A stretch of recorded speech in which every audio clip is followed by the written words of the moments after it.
ป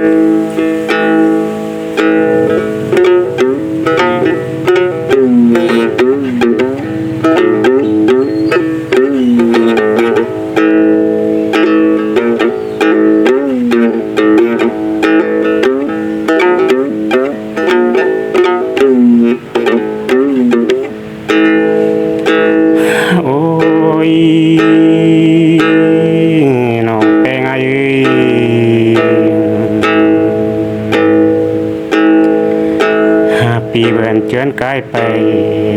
มีดมัวมันเต่ากันดีจึงมาปูนขึ้นดีตานา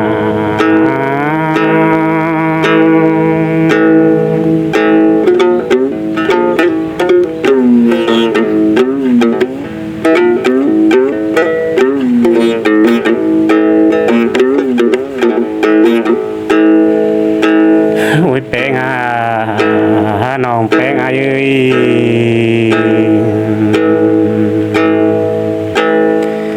ปีเก้าเต่าไก่เดียวปีมาก็มาตองกันดีจูลานี้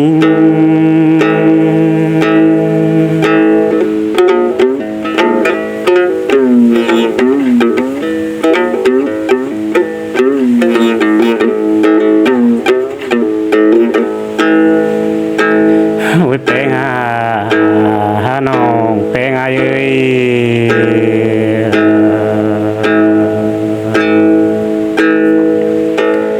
ยังต่อด้วยส่งเฮาหน้ากันอีมัวได้เข้ากันดีจึงมาปูนขึ้นตานา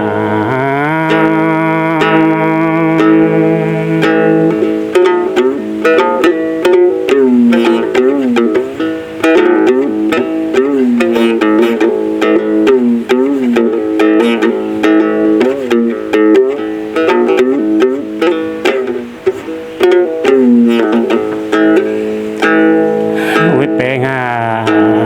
น้องแป้งเอ้ย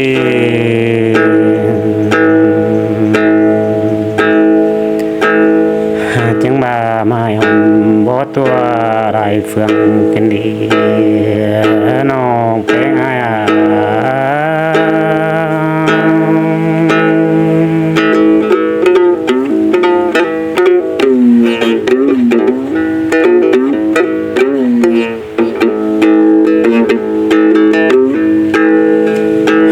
แป้ง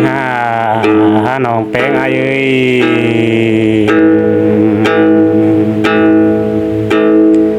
จึงมาไม่หอมตาเมืองได้ฝงกันดีจึงว่าปูนกันเอ็มปานเอ้ย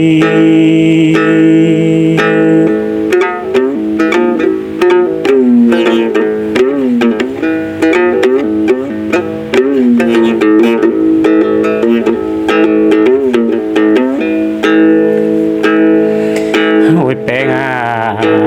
น้องแป้งเอ้ย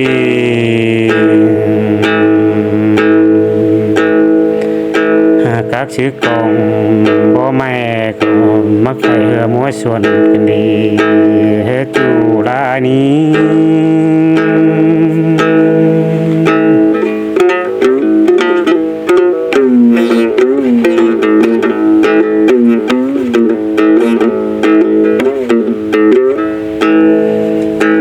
แป้งจูลาเอ้ย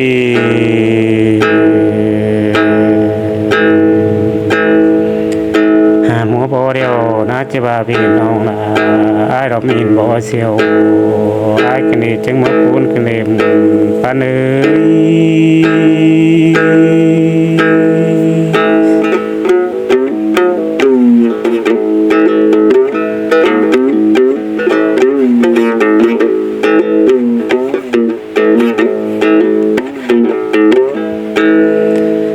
ยแป้ง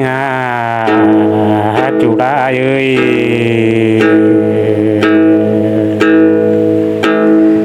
มัวบ่หวานเดี๋ยวจะว่าพี่น้องแป้งไอ้มีนบ่หวานเสียวลากันดีจูลานี้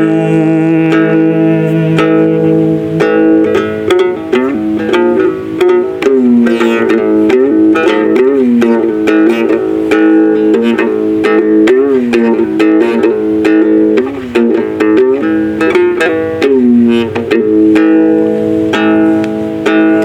อ้ยน้องแป้งเอ้ย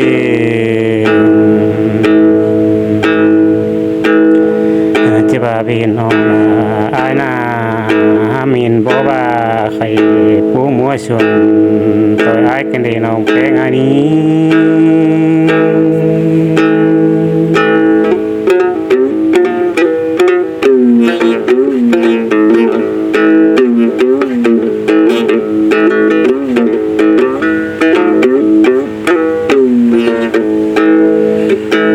โอ้ยแป้งน้องแป้งเอ้ย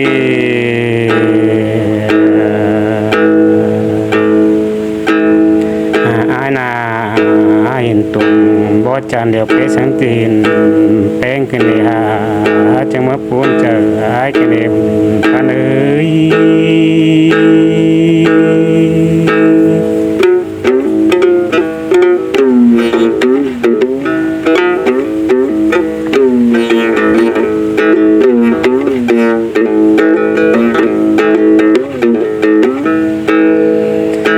โอ้ยแป้งจัวเคยคุ้นซึ่งอายเอ้ย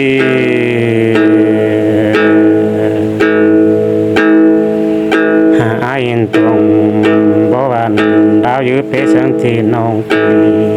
เฮ็ดจังมาปูนขึ้น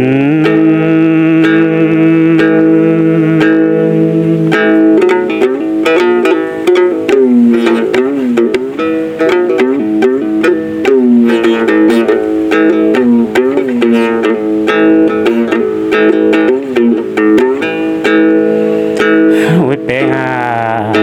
น้องแป้งเอ้ย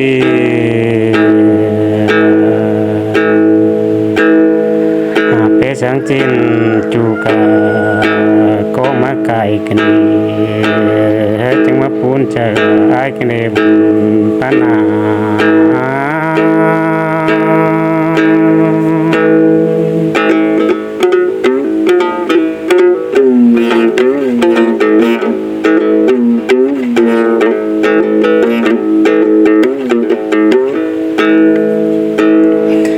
โอ้ยแป้งน้องแป้งเอ้ย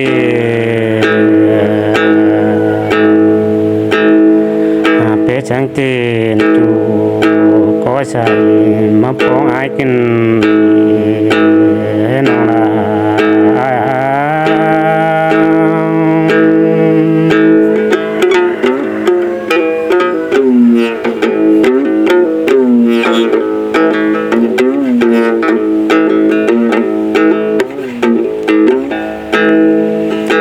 โอ้ยแป้งน้องแป้งเอ้ย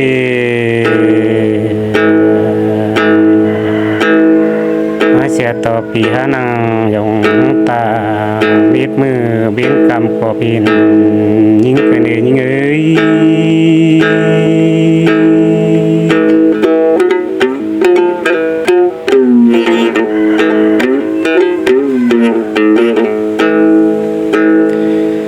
โอ้ยแป้งน้องแป้งเอ้ย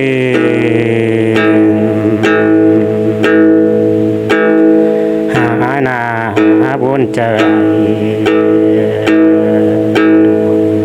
สิพิมพ์ควงตรงไหนนะเป็ดที่น้องมาขับเลี้ยงแฟนย้ายก็ไปเห็นกันดีจังมาปูนเป็น